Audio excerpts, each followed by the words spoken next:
The first anti-gravitational drone using magneto-hydrodynamic propulsion, or MHD, made its debut test flight in the desert around Edwards Air Force Base, where a number of prototypes came into being. The Belgians got a small glimpse of so-called UFOs in 1989 and 1990. The incriminating model was a triangular-shaped Astra TR-3B or XR-7, capable of flying in total silence at more than Mach 10. Now I would like to speak to you about another concrete application of such technology, the B2 bomber, whose development started in 1982. The official B2 stealth bomber, which flew for the first time in 1989, was to serve as cover for another unconventional B2 to be built in parallel. This top-secret model used, among other things, a plasma creation system, exploiting the airflow like an MHD generator. This system produces ionization of the air around the B2, thereby suppressing air resistance while ensuring total invisibility for any type of radar. This nuclear bomber has flown for 15 years now at more than Mach 10. It can fly around the Earth in just a few hours without being seen. Naturally, such military research was to give rise to many commercial spin-offs. Over the last 10 years, we've seen the appearance of dozens of non-lethal armaments like E-bombs or electromagnetic bombs, as well as, of course, microwave weapons and powerful lasers.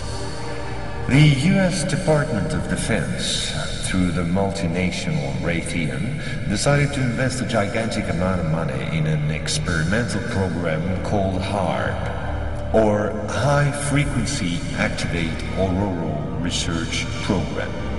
And it was quite a program. Officially, the base in Alaska studies the ionosphere. In truth, the real possibilities of the installation are enormous. Climate manipulations, deep detection of underground base or deposits, silent and remote destruction of any object, and most important of all, manipulation of human behavior. If this account seemed somewhat long despite my efforts to simplify, it was absolutely necessary to get to the subject I mentioned previously.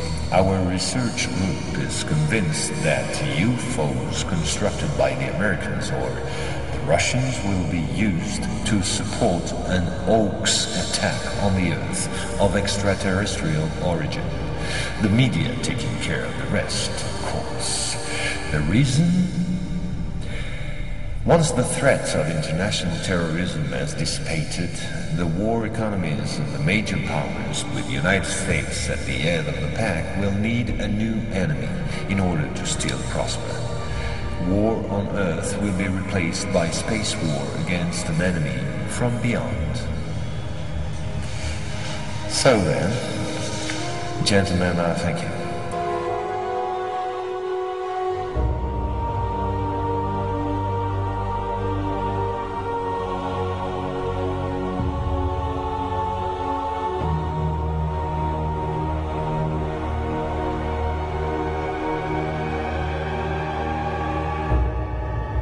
And so we can now comfortably lean back and relax, because we know what's coming ahead.